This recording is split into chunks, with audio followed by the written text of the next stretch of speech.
would like to begin by thanking you for giving us your time and letting us interview you. I was just in your keynote and I really enjoyed what you talked about. It was really informative. Overall, what would you like the delegates to take home from your presentation? Well, I think the important message is to encourage everyone, all of us, to work together. Challenges. In this instance, I suppose one could say it's about education. And if that's the opportunity for us to learn more about each other, I think it's a great opportunity that we should seize.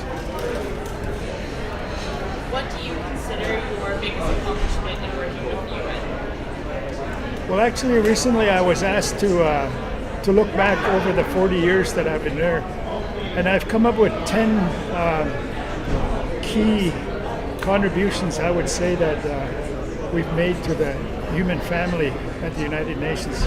One, of course, is the adoption of the UN Declaration on the Rights of Indigenous Peoples, but also to bring about consciousness in the world about the importance of a clean environment.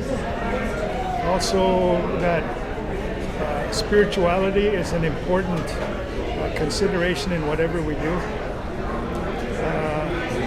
Family is now recognized as an important part of society. Before it was more individually based, like men, women, children, which is important, but the family is now also recognized. So these are important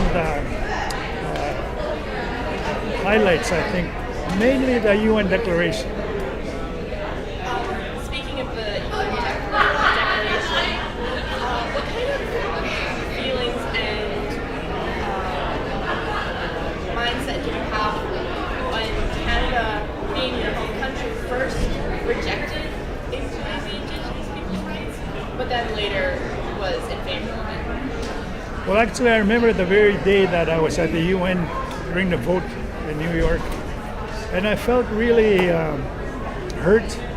I felt betrayed because I had been working with Canada for, at that point, almost 30 years on the declaration. Only to have them vote against it was a question in my own mind. Did they fool us all along? Were they meaning to be against it all along at the end? And it was very confusing for me. So emotionally, it was a difficult day. But at the same time, it was one of elation and happiness when they actually changed their view, changed their position on it, because it was the right thing to do. In your presentation, you said all people have the right to self-determination. Can you elaborate on what that means to you? I think that it's important to recognize that the word all is to be underscored. All peoples, not a separation of levels of people or silos of people. It's all peoples. As a human family, we all have a right to self-determination. And I think it's important that we keep vigilant in terms of not allowing anyone to try and divide that up. That everyone has that. It's a birthright. Everyone is born with that right of self-determination. It's inherent within you, and that's the way it should be looked at and recognized. When we start separating it out to only apply to certain people, well, then it becomes discriminatory, and then it's not the right way to go. So I think it's important that we are more inclusive of everyone. If you could have society gain or one thing from your work towards a more inclusive world, what would that be? I'm sorry. What would your goal or most important, if you could have one thing for society to learn in your work from your works, what would that be? I think peace and reconciliation. I think that they go together. We have so much conflict around the world in different pockets and different areas for different reasons. So the objective of promoting peace is still always a worthy one, for everyone in the world today on a daily basis.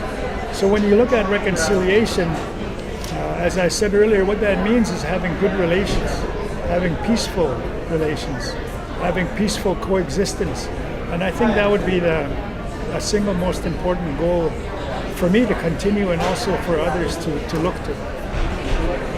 Thank you so much for your time. Thank you.